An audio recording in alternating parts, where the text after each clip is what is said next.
الحمد لله نحمده ونستعينه ونستغفره ونؤمن به ونتوكل عليه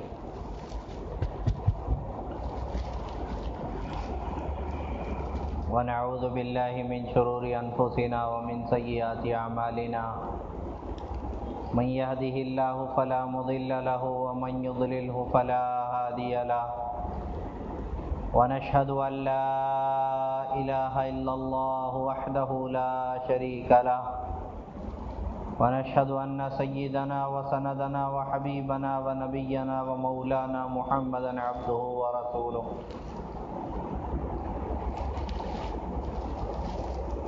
أما بعد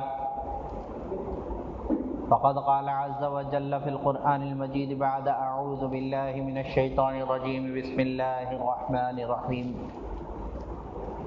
لن ينال الله لحومها ولا دماؤها ولكن يناله التقوى منكم وقال ومن يتق الله يجعل له مخرجا ويرزقه من حيث لا يحتسب وقال النبي صلى الله عليه وسلم التقوى ها هنا او كما قال عليه الصلاة والسلام۔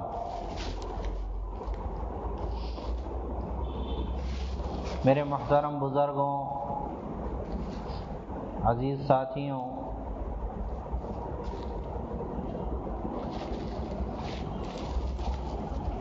گزشتہ ایام میں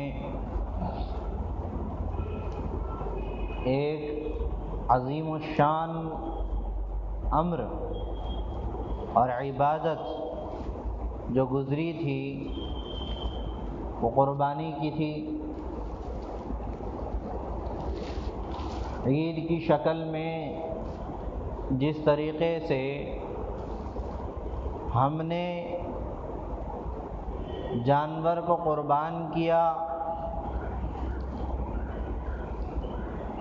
میرے پیاروں، ہمارا کیا گمان ہے، ہم کیا سمجھتے ہیں؟ کیا صرف جانور کا قربان کر دینا یہی عبادت تھی، یا اس جانور کی قربانی کے پیچھے کچھ مقصد تھا اللہ کا؟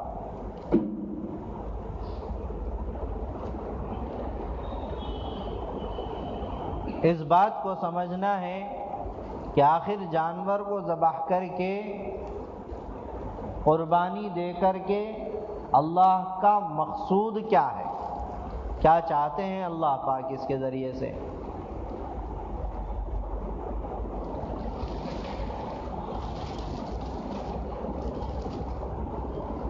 دراصل یہ قربانی اس بات کو بتانے کے لیے ہے کہ ہم جو اپنی خواہشات ہیں ان خواہشات کو اللہ کے حکم پہ قربان کرنے والے بنے۔ یہ مقصد ہے اللہ کا۔ ہماری خواہش اللہ کے اور اللہ کے نبی صلی اللہ علیہ وسلم کے لائے ہوئے دین کے تابع ہو جاوے، یہ مقصد قربانی کا ہے۔ ورنہ نہ ہمارے گوشت کے جو ہے کاٹ لینے سے اور خون کے بہا دینے سے اللہ کو کیا مقصود ہے؟ اللہ کو کیا اس سے کیا حاصل ہونے والا ہے؟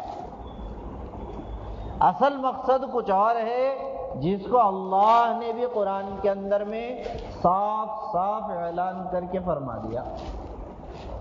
کیا فرمایا اللہ پاک نے؟ ارشاد مبارک ہے لن ينال الله لحومها ولا دماؤها ولكن يناله التقوى منكم۔ کہ ایمان والو، جس جانور کی تم قربانی دے رہے ہو، چاہے وہ جانور جو بھی ہو، چاہے اونٹ ہو، چاہے گائے ہو، چاہے بیل ہو، جو بھی قربانی ہو، جب تم نے اس کی قربانی دے دی ہے تو اب کان کھول کے سن لو، نہ تمہاری دی ہوئی قربانی کا گوشت ہم کو پہنچتا ہے، نہ اس کا خون ہمارے پاس آتا ہے۔ ہاں ہمارے پاس پہنچتا ہے تو تمہارے دلوں کا تقویٰ پہنچتا ہے۔ ولیکن ینالہ التقوی منکم، تمہارا جو تقوی ہے، جو تمہاری پرہیزگاری ہے، وہ پہنچتا ہے ہمارے پاس۔ کیا نیت سے ہم نے قربانی دی؟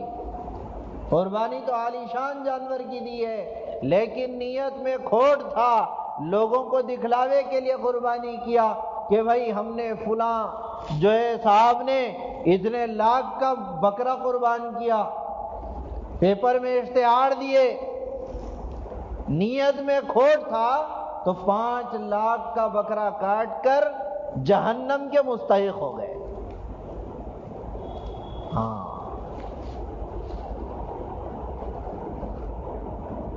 قربانی کے ذریعے سے تقوی کا بنانا مقصود ہے۔ اللہ کا خوف، تقوی کس کو کہتے ہیں؟ اللہ کے خوف کو، ڈرنا۔ تقوی یہ عربی کا لفظ ہے، وقا یقی وقایتن، اتقا یتقی، ڈرنا، اللہ کا خوف دل میں پیدا کرنا، اس کو تقوی کہتے ہیں۔ اللہ کا خوف دل میں نہیں ہے، کتنی بھی مہنگی قربانی کر لو، کتنے جانور قربان کر لو، خدا کا خوف دل میں نہیں ہے تو پھر ان قربانیوں کا کرنا بیکار ہے۔ اس تقوی کو پیدا کرنا ہے، اور یہی تقوی اللہ کو پہنچنے والا ہے۔ اب جو چیز پہنچنے والی ہے اسی کا جو ہے ہمارے اندر میں کھوٹ ہے تو پھر فائدہ کیا ہوا قربانی دے؟ ہم کو تو اپنی خواہشات کو قربان کرنا ہے دین کے تابع، یہ سیکھنا ہے قربانی کے ذریعے سے، اور اسی کو اللہ کے نبی صلی اللہ علیہ وسلم نے بھی بیان فرمایا۔ چنانچہ اللہ کے نبی پاک علیہ الصلوۃ والسلام کی ایک حدیث مبارکہ ہے جس میں اللہ کے نبی نے فرمایا، لا یؤمن احدکم حتی تکون ہواہ تبعا لما جئت بہ۔ اے لوگوں سنو، جب تک تمہاری خواہشیں میرے لائے ہوئے دین کے تابع نہ ہو جائیں، اس وقت تک تم میں کا کوئی آدمی ایمان والا کہنے کے مستحق نہیں ہے، ایمان والا کہلانے کے قابل نہیں ہے۔ یہ میرے الفاظ نہیں ہیں، اللہ کے نبی صلی اللہ علیہ وسلم کے الفاظ ہیں۔ اب خواہشات میں ساری خواہشات آ گئیں، جس لائن کی بھی خواہش کیوں نہ ہو، ہماری ہر خواہش کو اللہ کے دین کے تابع کرنا ہے۔ خواہش کس کو کہتے ہیں اور دین کس کو کہتے ہیں، اس کو بھی سمجھنا۔ ہمارے دل میں کچھ چیز کا شوق پیدا ہوا، جی چاہی چیز، من چاہی چیز، یہ خواہش ہو گئی، اور دین رب چاہی چیز ہے۔ چنانچہ اپنے من کی خواہشات، من چاہی چیزوں کو، جی کی چاہی چیزوں کو رب چاہی چیز کے تابع کرنے کا نام شریعت ہے، یہ دین ہے اصل، اور یہی سکھایا گیا قربانی کے ذریعے سے۔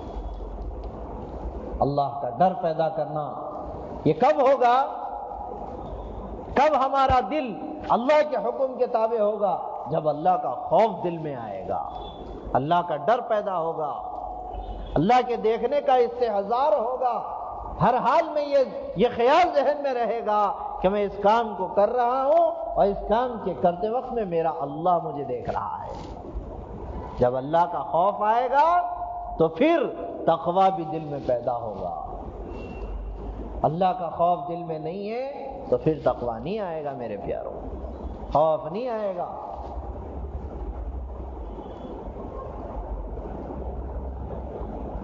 اس کو حاصل کرنا ہے، محنتیں کرنی ہے اس کے پیچھے۔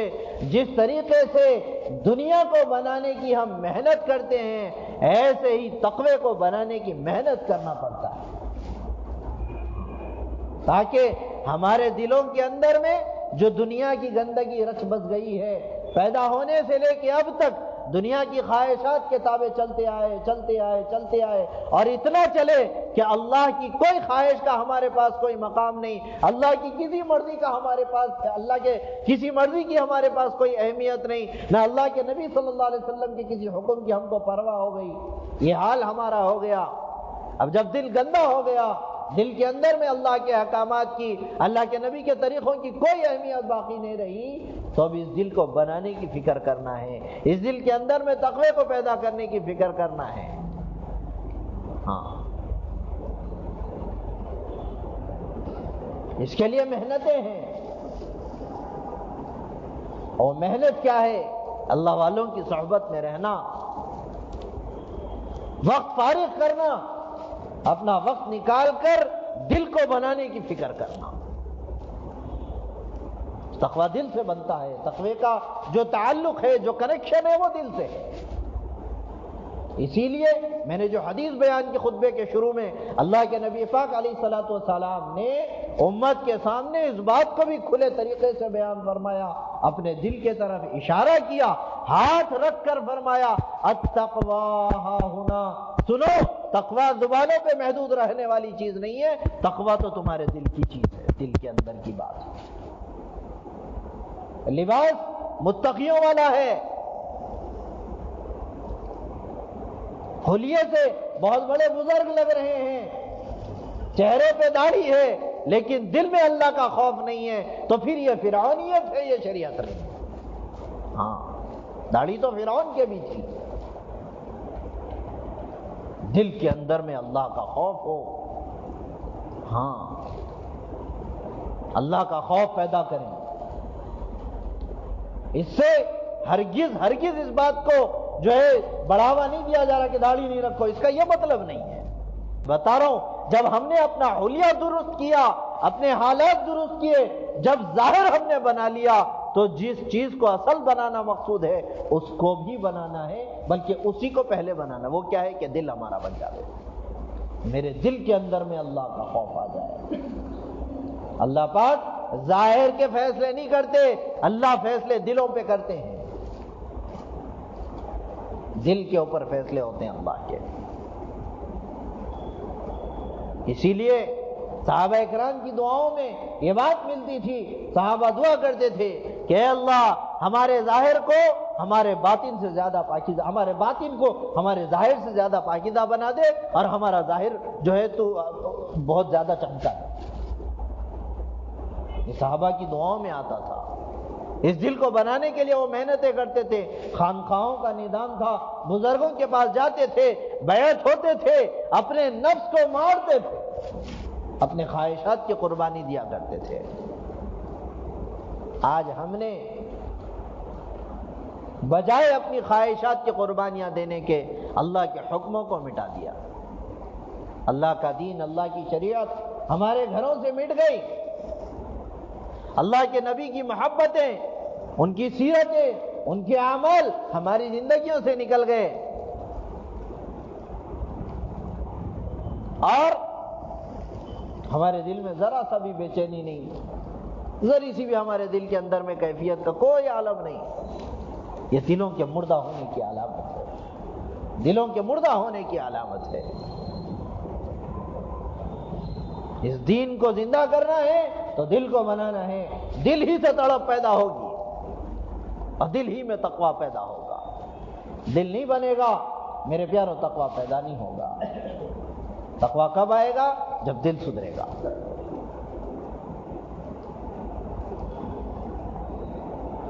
اسی لیے اللہ کے نبی صلی اللہ علیہ وسلم نے ارشاد فرمایا ان فی الجسد لمضغہ، بلکہ غور طلب کرنے کے لیے تھوڑا بات کے جو ہے اہمیت کو بتانے کے لیے اللہ کے نبی نے کیا الفاظ استعمال کیے؟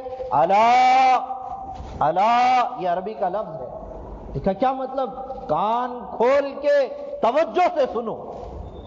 ویسے ہی اللہ کے نبی کی معمولی سی معمولی بات جس کو بغیر تنبیہ کے بیان کیا گیا، وہ خود تنبیہ کے اور کان کھول کے سننے کے لیے کافی تھی۔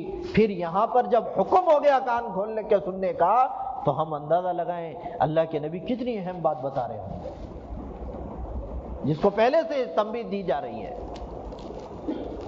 کیا فرمایا؟ ان فی الجسد لمضغہ، یہ دیکھو تمہارے جو بدن ہے، اس بدن کے اندر میں ایک گوشت کا ٹکڑا ہے۔ ان فی الجسد لمضغہ، تمہارے بدن کے اندر ایک گوشت کا تو لوتھڑا ہے، ایک گوشت کا ٹکڑا ہے۔ اذا صلحت صلح الجسد کلہ، اگر وہ گوشت کا ٹکڑا صحیح ہو گیا تو سارا بدن اور سارے بدن سے نکلنے والے اعمال صحیح ہو جائیں گے۔ وَإِذَا فَسَدَتْ، اور اگر وہ لوتھڑا خراب ہو گیا، وہ ٹکڑا گوشت کا بگڑ گیا، فَسَدَ الْجَسَدُ كُلُّهُ، تمہارا سارا کا سارا بدن بھی بگڑ جائے گا اور بدن سے نکلنے والے سارے اعمال فاسد ہو جائیں گے۔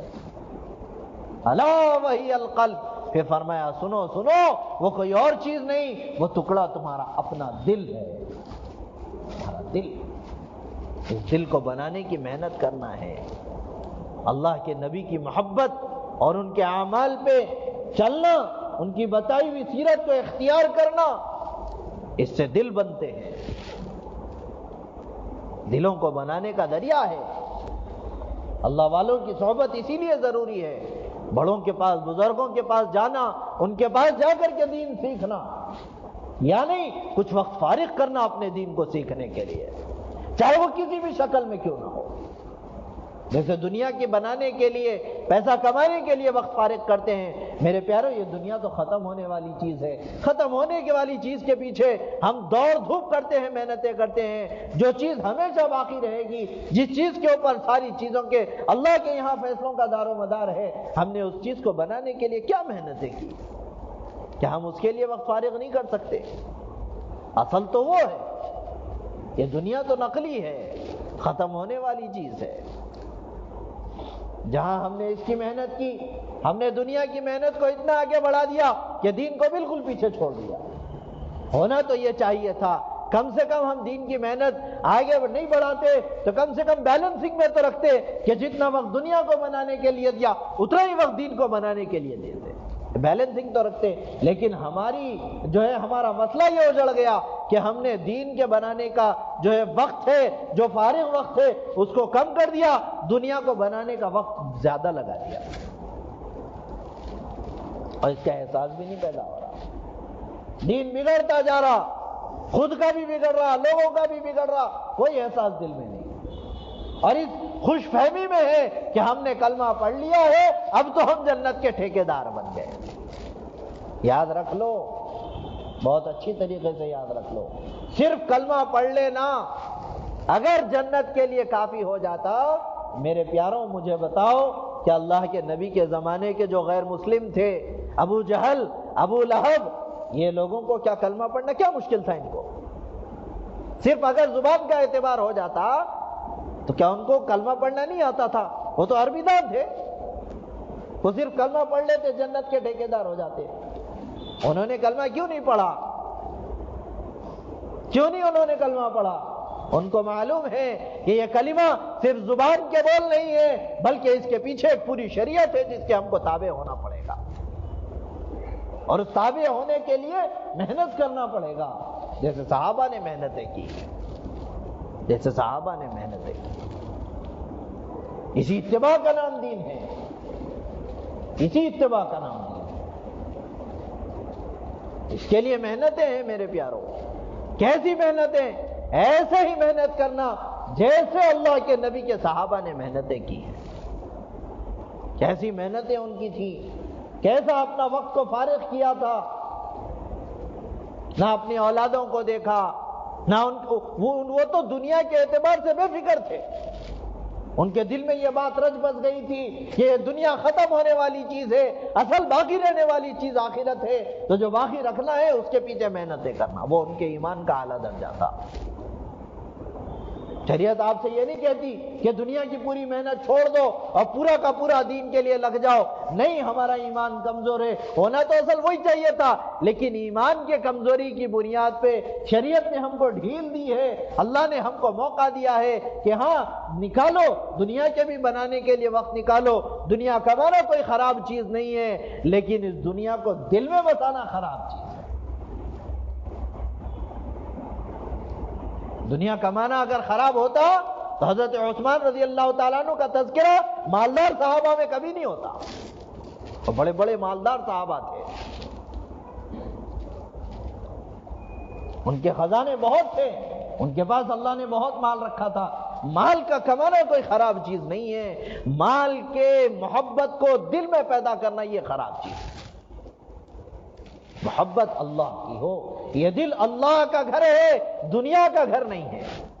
اس دل میں اللہ رہتے ہیں. اب ہم نے اگر جگہ نہیں دی اللہ کو تو پھر یہ دل میں دنیا آ جائے گی، اور جس دل میں دنیا اتر جاتی ہے پھر وہ دل خراب ہو جاتا ہے، پھر وہ دل خراب ہو جاتا ہے. اس کے لیے تقوی کو پیدا کرنا ہے. اور خوف آنا، خوف کس کو کہتے ہیں؟ تقوی کہتے کس کو ہیں؟ صرف خوف کا مطلب کیا ہے؟ محفل میں تو سبھی ڈرتے ہیں، جلوت میں سب ڈرتے ہیں. اب اس مسجد کے اندر میں ہم بیٹھے ہیں، ہم کوئی گناہ کر سکتے یہاں پہ بیٹھ کے؟ نہیں کرتے. کیوں؟ ہم ڈرتے ہیں. تو میں نہیں، 50 لوگ دیکھ رہے ہیں، کئی لوگوں کی مجھ پہ نظر ہے.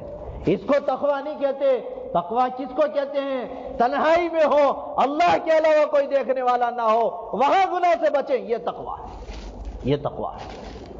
ہاں، اللہ کا خوف ہو، گناہ ہو جائے دل بے چین ہو جائے، گناہ ہو جائے دل بے چین ہو جائے، معاف کروانے تک دل کو سکون نہ ملے. یہ تقوی ہے. اسی محنت صحابہ کے پیچھے ہوئی تھی. میں بتاتا ہوں صحابہ کے دلوں کی کیا کیفیت تھی، ان کے اندر میں کیسا اللہ کا خوف تھا. لکھا ہے صحابہ کے ذریعے سے اللہ نے امت کی رہبری کی ہے، ہماری رہبری کی ہے صحابہ کے ذریعے سے. واقعات صحابہ کے ذریعے سے رونما کروائے تاکہ امت کو رہبری ملے. یہ شریعت کہیں بھی لنگڑی للی نہیں ہے. الحمدللہ ہم کہیں کسی کے محتاج نہیں ہیں. ہمارے لیے ہمارے بڑوں نے مثالیں چھوڑی ہیں، ہم کو بتایا گیا، ہم کو کروایا گیا ان کے ذریعے سے تاکہ ہم کو سبق ملے. ہم اگر کسی غلط کام میں پھنس جائیں تو ہم کو پریشان ہونا نہ پڑے، ہم کو پتہ چلے ہمارے سے پہلے اگر کسی کے ساتھ ایسا ہوا تھا انہوں نے اس موقع پہ کیا کیا تھا. ہاں، چنانچہ لکھا ہے، حدیثوں میں بات ملتی ہے روایت کے اندر. میں آپ کو بتا رہا ہوں صحابہ کا کیا خوف تھا. لکھا ہے ایک صحابیہ تھی، صحابی عورت تھی، ان سے زنا ہو گیا. انسان ہے، بشر ہے، گناہ ہو جاتا ہے. صحابہ معصوم نہیں تھے، معصوم نبی ہوتے ہیں. صحابہ محفوظ تھے، اللہ ان کی حفاظت کرتا تھا. یقیناً عصمت صرف نبیوں کے لیے ہے، معصوم صرف نبی ہے، ان کو اللہ بچپن سے ہی بچاتے آتے ہیں. حفاظت اور عصمت میں فرق ہے. عصمت کہتے ہیں وہ چیز جس میں گناہ کے ہونے کا اندیشہ ہی نہیں، یہ عصمت ہے، یہ عصمت ہے. اور یہ عصمت نبیوں کے لیے ہے. نبی گناہ کر ہی نہیں سکتے، ان کے ساتھ گناہ کا شبہ بھی نہیں ہو سکتا. اور حفاظت ایسی چیز کے لیے استعمال ہوتا ہے، حفاظت کا لفظ جس کے کھونے کا یا چوری ہونے کا خوف ہوتا ہے. اسی لیے ہم کسی چیز کو دے بھائی اس کی حفاظت کرو، ہم اس کی عصمت کرو نہیں بولتے، اس کی حفاظت کرو. کیا مطلب کہ چوری ہو سکتا ہے.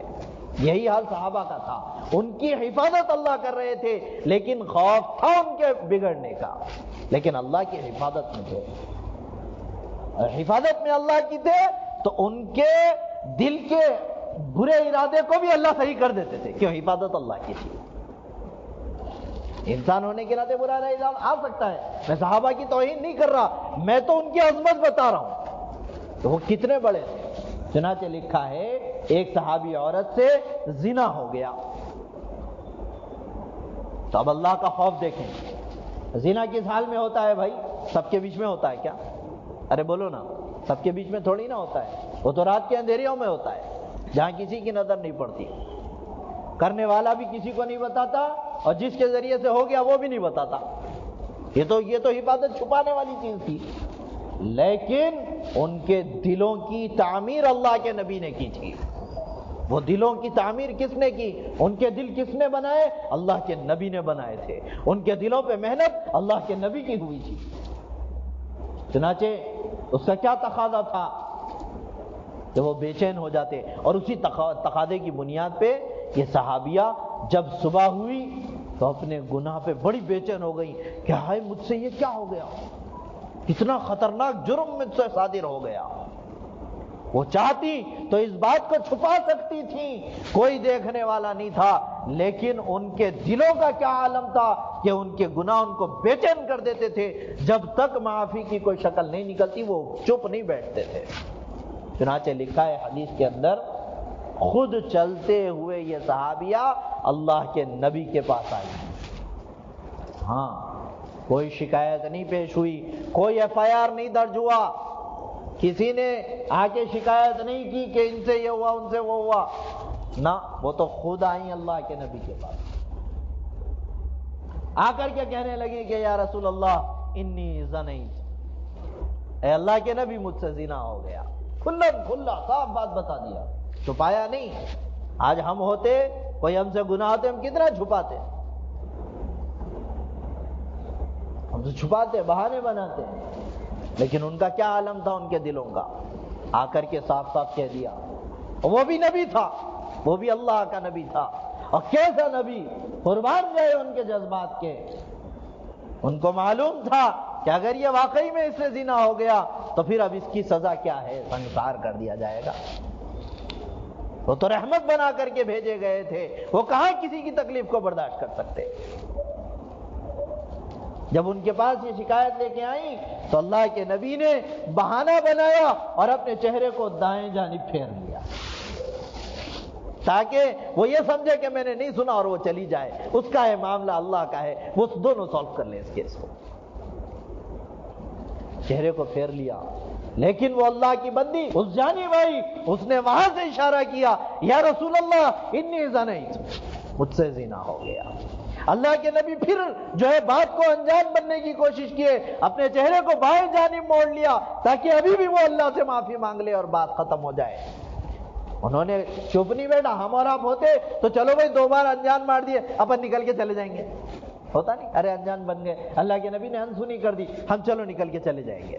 لیکن وہ نہیں تھے، ان کے اندر میں اللہ کا خوف تھا، ان کے دل ایسے بنے تھے. وہ بائیں جانب سے آئیں، انی زنیت یا رسول اللہ، یا رسول اللہ مجھ سے زنا ہو گیا.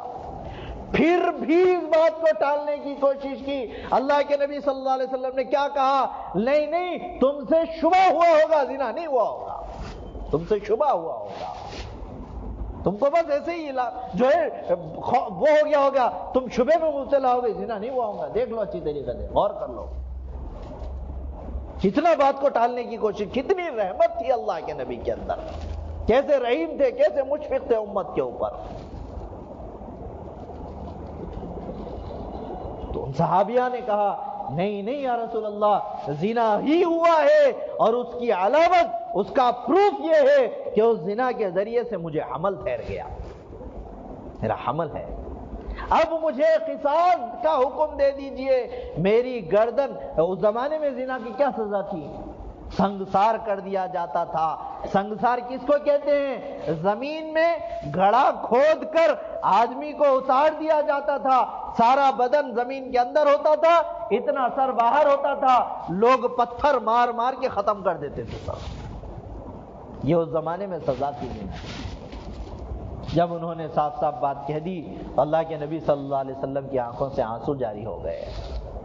بڑے مشفق تھے اللہ کے نبی، پتا تھا اللہ کے نبی کو کہ اب یہ مرے گی، اب اس کے اوپر حد جاری ہوگی زنا کی.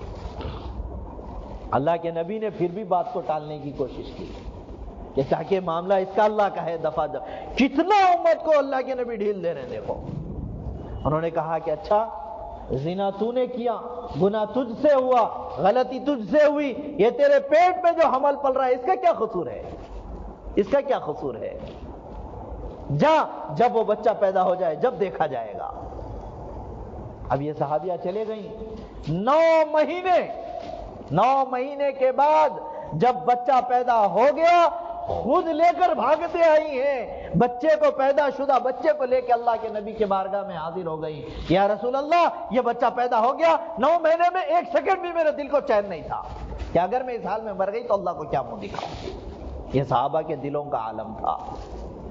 کیا کوئی جاسوس ان کے پیچھے 9 مہینے لگا کے رکھے تھے کہ بچہ پیدا ہوتے کہ تم لے کے آ جاؤ بھائی؟ نا، یہ ان کے دلوں کی بے چینی کی کیفیت تھی. بتا رہا ہوں صحابہ کے دل کیسے تھے.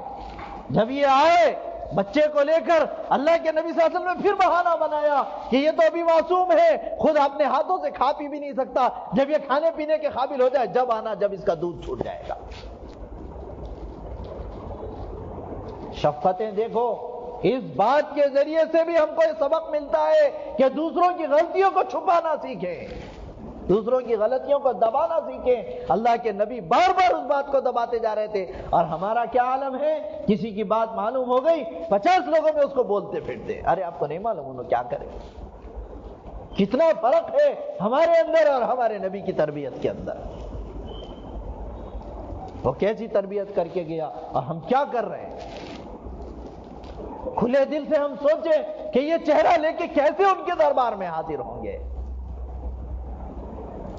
چنانچہ اب دودھ چھڑانے تک کا مسئلہ ہے، 9 مہینے تو پھر بھی چھوٹا عرصہ تھا، دودھ چھڑانے کے لیے تو 2.5 سال لگ جائیں گے، 2.5 سال لگ جائیں گے۔